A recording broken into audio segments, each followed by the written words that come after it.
In the annals of NCAA basketball history, a star was on the brink of writing his own legendary chapter, who was known as Isiah Thomas. In the heart of Inglewood, California, a Lakers devotee named James Thomas boldly wagered with a friend that his team would prevail, vowing that if the Pistons came out on top, he'd name his offspring after none other than the legendary Pistons point guard, Isiah Thomas. As fate would have it, the Pistons did sweep the Lakers in 4 games, courtesy of their dynamo point guard and Finals MVP, Isiah Thomas. At just 8 years old, Isiah began playing organized basketball in Tacoma. He continued to pursue his passion through middle school and played for Curtis High School during his freshman and sophomore years. Despite the lack of D1 offers due to his height, Isiah found his home with the Washington Huskies in 2008. In his freshman year, he won Pac-10 Freshman of the Year, led the team in scoring with 15.5 points per game, and guided them to the NCAA tournament's second round,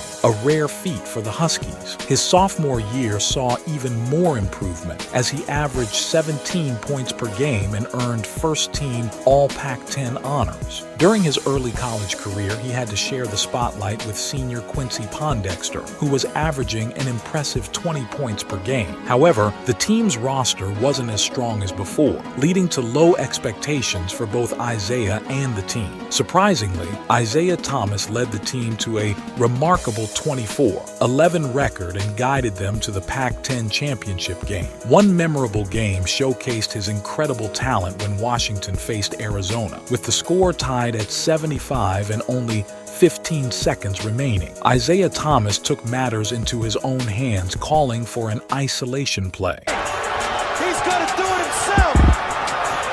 Thomas, shake, crossover, step back.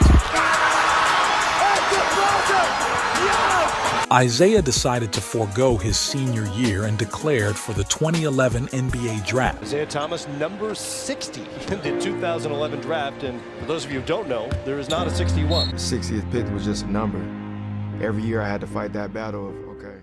During a lockout-shortened campaign, he played all 66 games and managed to average an impressive 11 points per game while shooting at a solid 44%. His remarkable performance earned him a spot on the all-rookie second team, a considerable achievement for the last pick in the draft. As Thomas entered his second year in the league, he continued to improve and solidified his position as the starting point guard for the Kings. He started 62 out of 79 games that season and saw his scoring average rise to 13 points per game. It was in his third year that Isiah Thomas truly showcased his talent, averaging 20 points and 6 assists per game while shooting an efficient 45% from the field. He was on fire. This lack of team success kept him from receiving all-star recognition. By the end of the 2013 to 2014 season, Isiah, at 25 years old, had 0 playoff experience. Frustrated with the lack of team success in Sacramento, he decided to sign with the Phoenix Suns for the 2014 to 2015 season. However, the Suns already had talented point guards in Eric Bledsoe and all-star Goran Dragic. The experiment with 3 guards didn't work out, and Dragic was eventually traded to the Miami Heat, while the Celtics traded a first-round pick for Isiah Thomas. I just wanted to show people I could play. I hope people appreciate what they're seeing in this guy, Isiah Thomas. When I got traded here, it was like we both needed each other. I needed a team that believed in me, and this team needed a guy that can score the ball and make plays. That day, he plays all out, Isiah.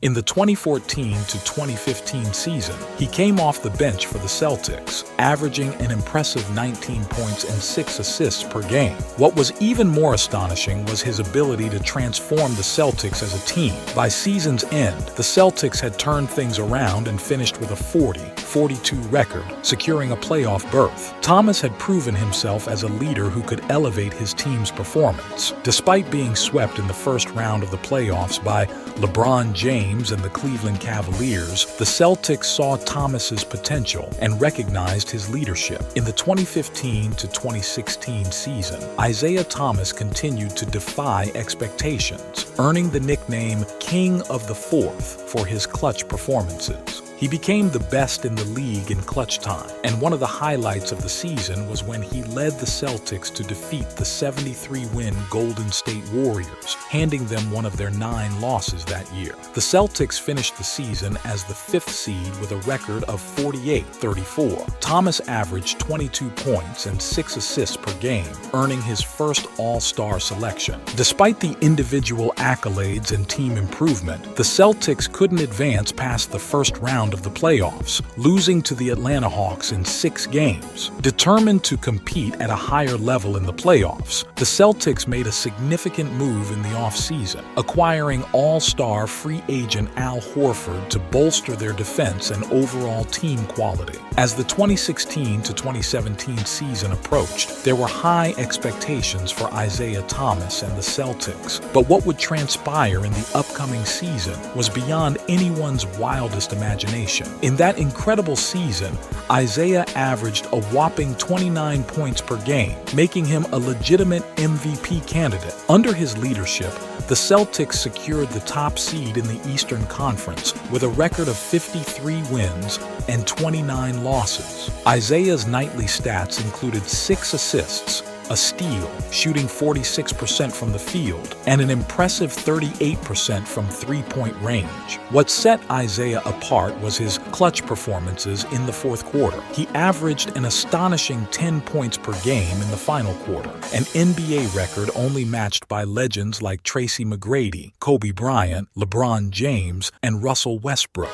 One game etched Isiah's name into NBA history. In a showdown against the Miami Heat, he exploded for 52 points, with 29 coming in the fourth quarter, setting another NBA record. The playoffs began with a rocky start as the Celtics lost the first 2 games at home to the Chicago Bulls. Doubts arose about their top seed status, but Isiah responded with a 33-point performance in Game 4, tying the series 2-2. The Celtics eventually won in 6 games, securing their spot in the next round. The Eastern Conference semifinals against the Washington Wizards became an instant classic marked by physical play. In Game 1, Isiah set the tone with 33 points, even losing a tooth in the process. Game 2 was particularly special, falling on what would have been Isiah's sister China's 23rd birthday. And on to the Eastern Conference semifinals.